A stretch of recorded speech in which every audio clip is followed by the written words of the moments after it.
Hello दोस्तों, मैं नाजिर आलम आप सभी का स्वागत करता हूं आपके अपने ही यूट्यूब चैनल स्टडी सर्किल पकड़िया में। आज हम लोग देखेंगे क्लास 10th का फिजिक्स, साइंस में फिजिक्स देखेंगे। पहला चैप्टर प्रकाश के प्रवर्तन, रिफ्लेक्शन ऑफ लाइट के बारे में। इसके ऑब्जेक्टिव क्वेश्चन के आंसर देखेंगे। तो आगे बढ़ते हैं। इस चैप्टर का फर्स्ट क्वेश्चन है, जिन वस्तुओं से स्वयं प्रकाश निकलता है उसे कहते हैं। ऑप्शन नंबर ए है प्रदीप्त वस्तु, ऑप्शन नंबर बी अदीप्त वस्तु, ऑप्शन नंबर सी आत्मदीप्त वस्तु, ऑप्शन नंबर डी इनमें से कोई नहीं। तो इसका सही आंसर हो जाएगा ऑप्शन नंबर ए प्रदीप्त वस्तु। इसका सही आंसर हो जाएगा ऑप्शन नंबर ए प्रदीप्त वस्तु। इसी तरह आगे देखते हैं क्वेश्चन नंबर 2। क्वेश्चन नंबर 2 क्या कहता है? क्वेश्चन नंबर 2 है, प्रकाश की किरण गमन करती है। प्रकाश की किरण गमन करती है। ऑप्शन नंबर ए सीधी रेखा में, ऑप्शन नंबर बी टेढ़ी रेखा में, ऑप्शन नंबर सी किसी भी दिशा में, ऑप्शन नंबर डी इनमें से कोई नहीं। प्रकाश की किरण गमन करती है, तो प्रकाश की किरण हमेशा सीधी रेखा में गमन करती है, इसलिए इसका ऑप्शन नंबर ए सही हो जाएगा, सीधी रेखा में। इसी तरह आगे बढ़ते हैं और देखते हैं क्वेश्चन नंबर 3। क्वेश्चन नंबर 3 क्या कह रहा है? क्वेश्चन नंबर 3 है, प्रकाश के प्रवर्तन के कितने नियम होते हैं? प्रकाश के प्रवर्तन के कितने नियम होते हैं? तो इस तरह से ऑप्शन नंबर देख लेते हैं। ऑप्शन नंबर ए है 2, option number B 3, option number C 4, option number D 5।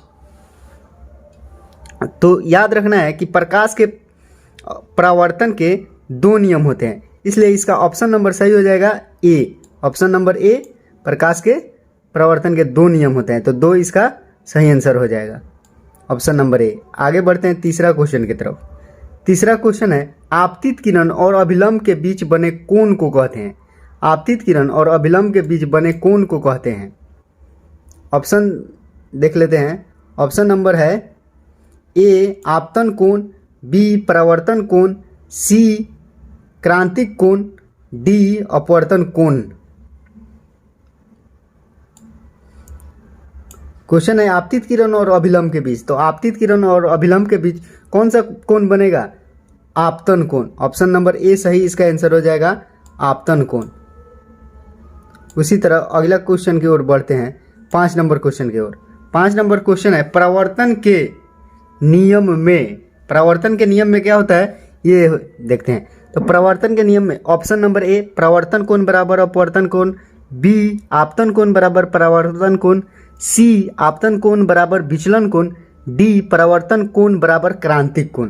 तो प्रवर्तन के नियम में क्या होता है? आपतन कोण परावर्तन कोण के बराबर होता है, इसलिए इसका सही आंसर हो जाएगा बी आपतन कोण बराबर परावर्तन कोण। इसी तरह 6 नंबर क्वेश्चन की ओर बढ़ते हैं। 6 नंबर क्वेश्चन क्या कह रहा है? 6 नंबर क्वेश्चन बोल रहा है कि समतल दर्पण द्वारा प्रतिबिंब हमेशा क्या होता है? समतल दर्पण में कैसा प्रतिबिंब बनेगा? ऑप्शन नंबर ए वास्तविक, बी काल्पनिक, सी कभी वास्तविक कभी काल्पनिक, डी इनमें से कोई नहीं। तो इसका सही आंसर हो जाएगा कभी वास्तविक कभी काल्पनिक, ऑप्शन नंबर बी कभी वास्तविक कभी काल्पनिक। इसी तरह आगे बढ़ते हैं।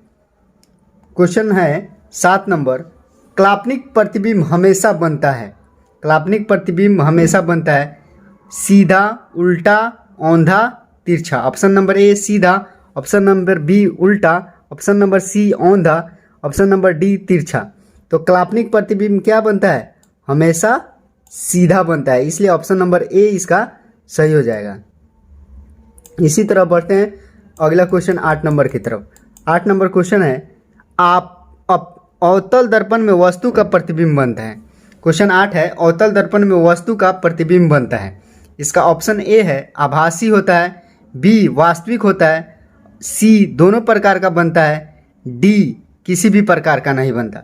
तो अवतल दर्पण में क्या होता है कि कभी आभासी बनता है तो कभी वास्तविक बनता है। तो इसलिए इसका सही आंसर ऑप्शन नंबर सी हो जाएगा कि दोनों प्रकार का बनता है। सी नंबर आंसर हो जाएगा, दोनों प्रकार का बनता है। अगला 9 नंबर क्वेश्चन है गोलीय दर्पण में, गोलीय दर्पण में, गोलीय दर्पण में क्वेश्चन है।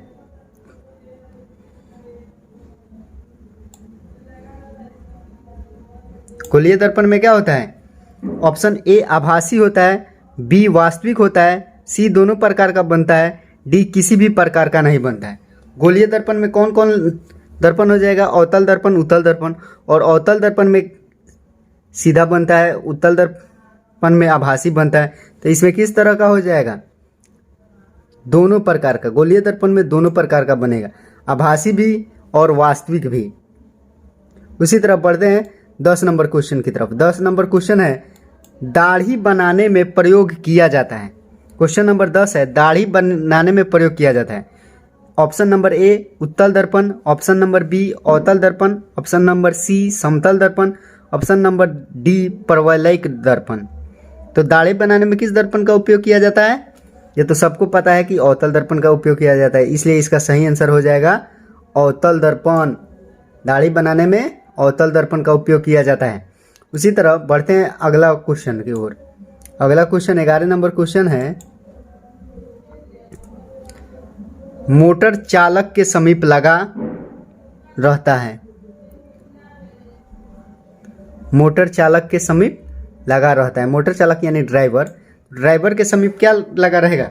ऑप्शन नंबर है ए उत्तल दर्पण, ऑप्शन नंबर बी अवतल दर्पण, ऑप्शन नंबर सी समतल दर्पण, ऑप्शन नंबर डी परवलयिक दर्पण।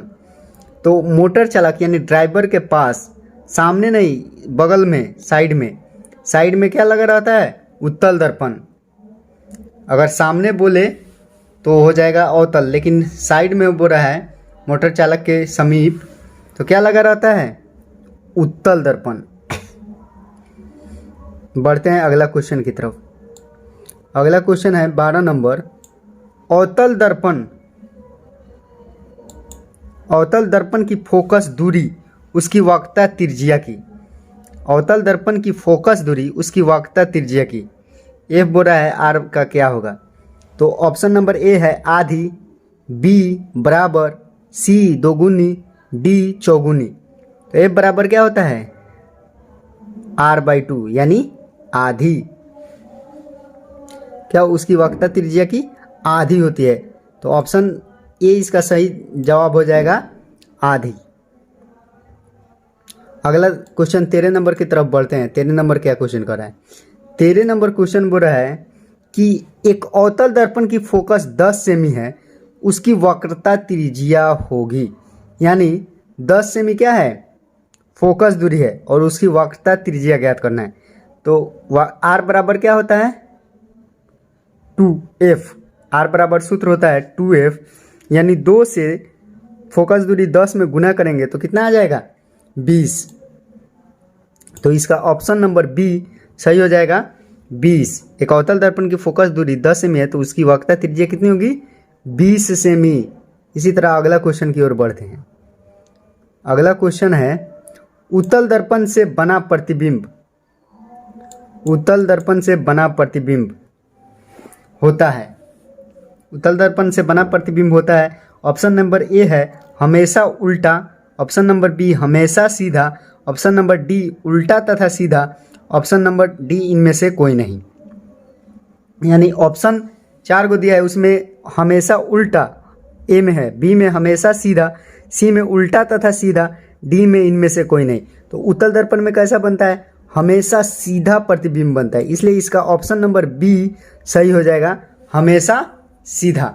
इसी तरह देखते हैं अगला question 15 number question. 15 number question है समतल दर्पण में, समतल दर्पण में क्या होगा? प्रतिबिंब बनता है, यानी समतल दर्पण में प्रतिबिंब बनता है हमेशा उल्टा, हमेशा सीधा, उल्टा तथा सीधा, इनमें से कोई नहीं। यानी ऑप्शन नंबर ए है हमेशा उल्टा, ऑप्शन नंबर बी हमेशा सीधा, ऑप्शन नंबर सी उल्टा तथा सीधा, ऑप्शन नंबर डी इनमें से कोई नहीं। तो इसका सही आंसर हो जाएगा समतल दर्पण है तो इसमें उल्टा सीधा दोनों बनता है, तो ऑप्शन नंबर सी सही हो जाएगा इसका, उल्टा तथा सीधा। इस 15 नंबर का आंसर हो जाएगा उल्टा तथा सीधा। अगर वीडियो अच्छा लगा हो तो लाइक कर दीजिएगा, चैनल को सब्सक्राइब कर दीजिएगा।